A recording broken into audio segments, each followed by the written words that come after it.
La radioastronomía te permite estudiar aquellos objetos astronómicos que el ojo no ve.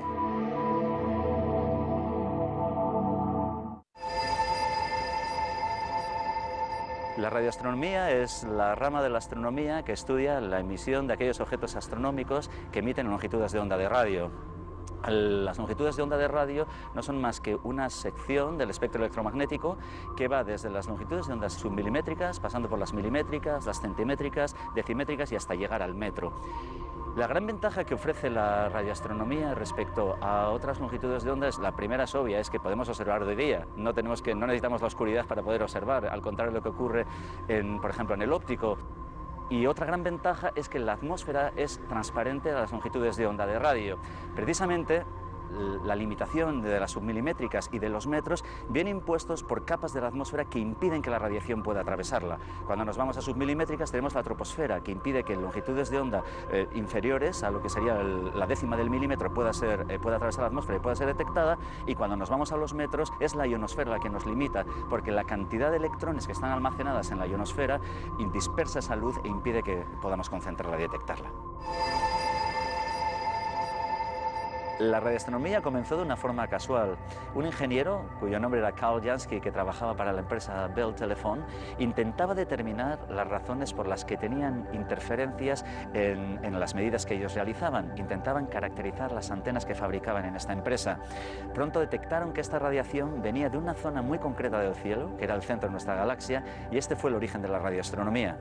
Posteriormente, otro ingeniero, Grote Reber, que construyó su propio radiotelescopio, intentó repetir las medidas que había realizado anteriormente Jansky, y efectivamente volvió a detectar la radiación de radio que venía del centro de la galaxia, pero además detectó radiación que venía de otros dos objetos bien conocidos, que son el Cisne A y un remanente de supernova, que es Cassiopea A. Puedo contar una anécdota curiosa que explica las dificultades que tuvo la radioastronomía como rama de la ciencia, y es que cuando Grote Reber mandó sus resultados a publicar en Astrophysical Journal, que es una de las revistas que utilizamos habitualmente los astrónomos, su aceptación como artículo fue muy discutida, y de hecho tuvo que ser el propio editor de la revista quien aceptara ese artículo y quien tomara la decisión personal. Es curioso que una decisión más o menos azarosa como esta ha dado lugar al desarrollo de una de las ramas de la astronomía que ha alcanzado mayor desarrollo en nuestros días. Los mecanismos de emisión que hacen que los objetos astronómicos emitan longitudes de onda de radio son muy distintos. Tenemos desde presencia de átomos y de moléculas en las cuales se producen transiciones entre los distintos niveles de atómicos y moleculares que emiten radiación y que somos capaces de detectarla a longitudes de onda de radio, y nos dan información muy relevante sobre la química del medio interestelar, por ejemplo. Pero también tenemos otros casos en los que hay partículas muy energéticas sometidas a la acción de los campos magnéticos. Eso también emite una radiación muy conocida, se denomina radiación sincrotrón, y que nos da información sobre la presencia de campos magnéticos a muy diferentes escalas, desde campos magnéticos en las estrellas, campos magnéticos en nuestra galaxia, campos magnéticos en galaxias externas e incluso campos magnéticos a gran escala. Yo diría que el universo en radio es lo que podríamos denominar el universo frío. Estamos captando aquellas regiones de temperaturas más bajas. Las observaciones en radio son importantes, yo diría, por dos razones. Primero, porque nos permiten observar aquellas zonas que están muy oscurecidas a otras longitudes de onda y que no podríamos observarlas de otra forma. Por ejemplo, las regiones en las que se están formando nuevas estrellas son regiones opacas a las longitudes de onda visibles. Sin embargo, son transparentes a longitudes de onda de radio y nos da información sobre cómo se forman estas estrellas. Por otro lado, hay objetos que se detectan a otras longitudes de onda, se detectan en el óptico, en rayos X, y también se detectan en radio, pero nos están dando información mucho más completa sobre la física de lo que sucede en esos objetos. Es el caso, por ejemplo, de estrellas, de galaxias, que nos están trazando fenómenos físicos distintos y nos dan información sobre otros parámetros. El medio interestelar, situado entre las galaxias, podemos estudiar las etapas tardías en la evolución de las estrellas, las supernovas, los púlsares. Podemos estudiar el centro de nuestra galaxia, donde vamos a obtener una información única y relevante. Podemos estudiar otras galaxias, el motor central de estas galaxias, y podemos estudiar también las grandes estructuras y la radiación del fondo del universo. El medio interestelar es uno de los campos de la radioastronomía en los que yo creo que su contribución ha sido más importante.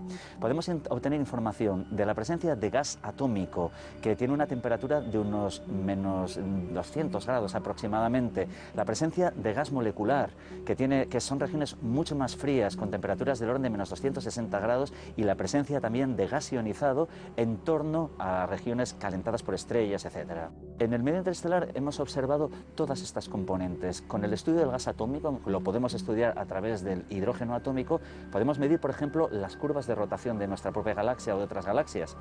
Con el estudio del gas molecular, que se estudia básicamente a través de la molécula de monóxido de carbono, podemos obtener información sobre las regiones donde se están formando estrellas, sobre nubes moleculares, por ejemplo. Y con el estudio del gas ionizado, podemos estudiar aquellas regiones en las que hay una actividad de una estrella joven que se está formando en ese momento, ¿no?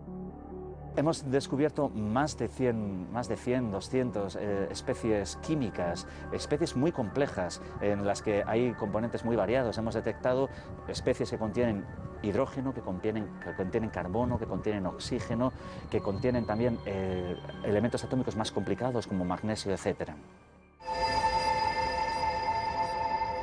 El estudio en radio nos permite estudiar también las etapas tardías en la vida de una estrella, en concreto lo que sucede cuando se produce una explosión tipo supernova.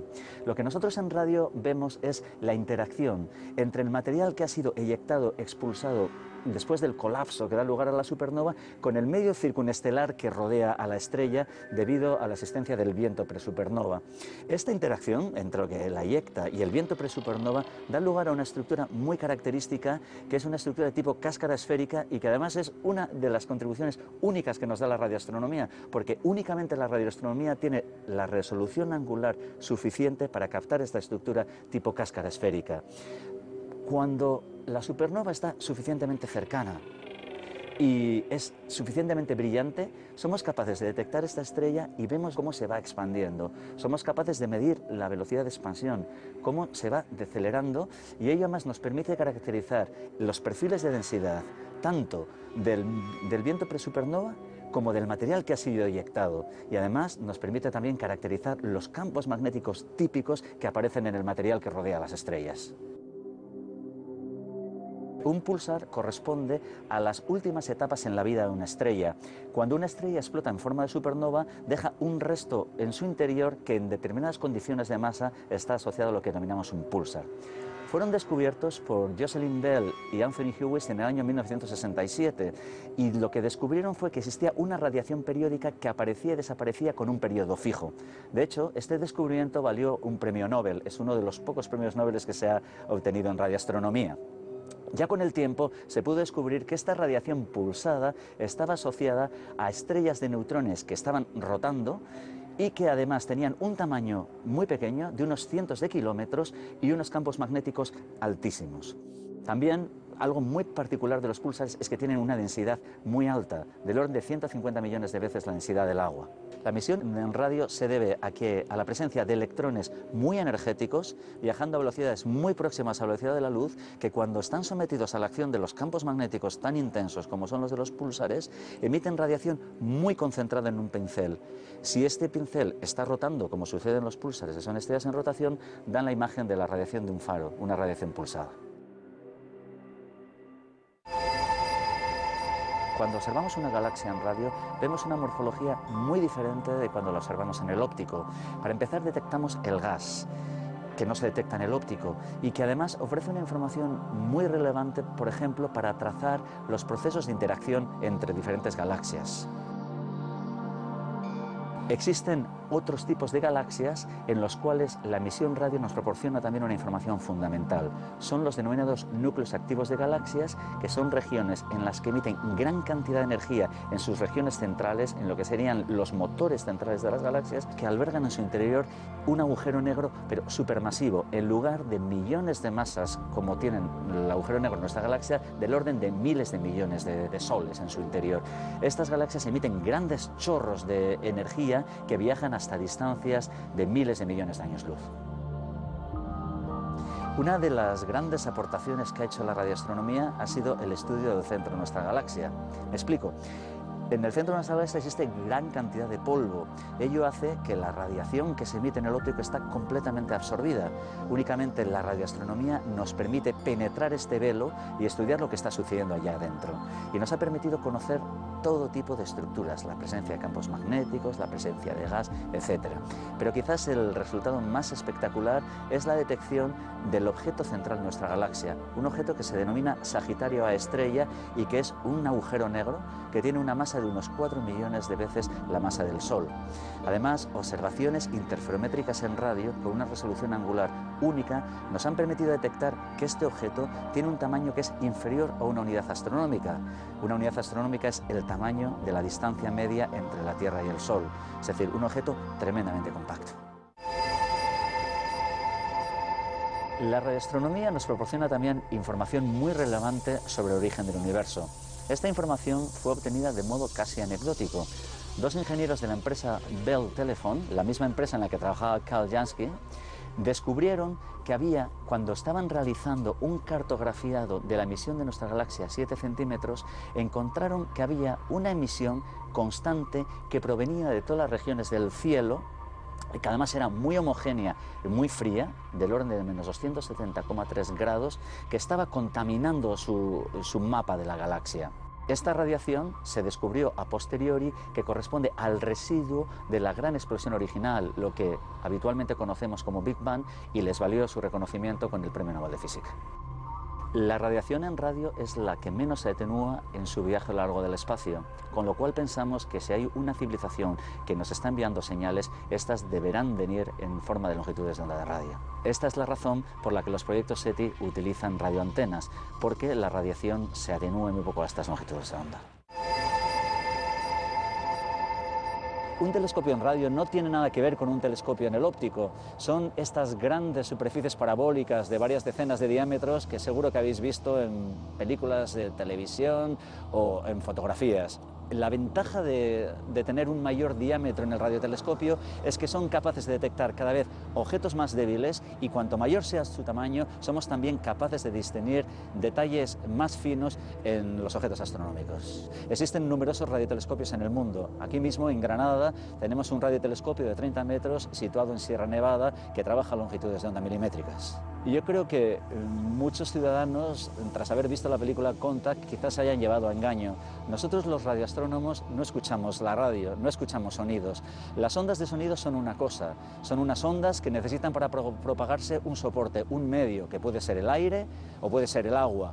Sin embargo, las ondas de radio que nosotros detectamos son ondas electromagnéticas que pueden propagarse incluso en el vacío. Cuando una emisora de radio emite una señal, lo que hace es transformarlo a las longitudes de onda de radio para transmitirla, y es nuestro equipo receptor quien vuelve a transformarlo en ondas de sonido para que seamos capaces de recibirlas. Uno de los grandes avances que ha permitido la radioastronomía es el uso de la interferometría.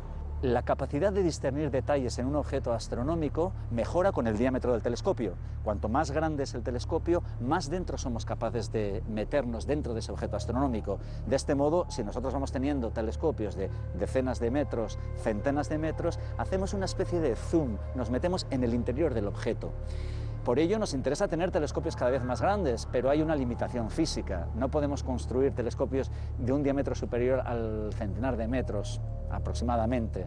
Hay una alternativa. Esta alternativa es la interferometría. Nosotros tomamos varios radiotelescopios en la superficie terrestre, observamos simultáneamente un mismo objeto astronómico y mezclamos la información que hemos obtenido en cada uno de ellos de manera que sintetizamos un telescopio equivalente a la distancia máxima entre ellos. De esta forma podemos sintetizar telescopios de hasta varios miles de kilómetros y obtener una resolución angular, una capacidad de detalle en la imagen astronómica inigualable.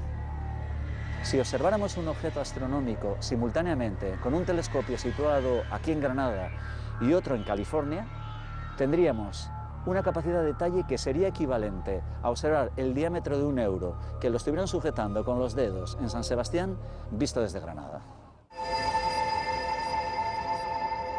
Los retos científicos son enormes, pero quizás me voy a centrar en aquellos que van a abordar dos de los grandes instrumentos de futuro de la radioastronomía.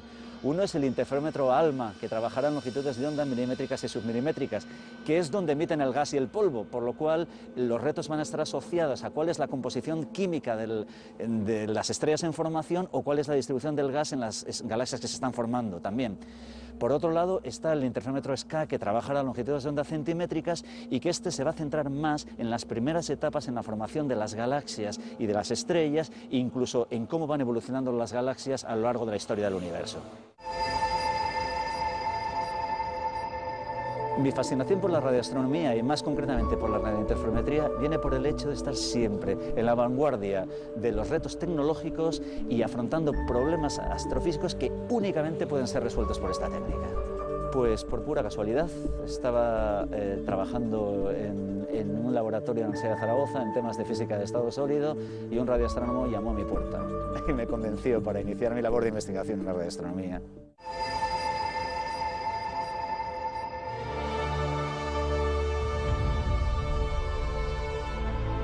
Yo creo que es una iniciativa fundamental. Yo estoy convencido desde hace muchos años de que la ciencia es cultura y la astronomía y el conocimiento del universo ofrecen la entrada perfecta, el sex appeal perfecto para la sociedad para entender este mensaje.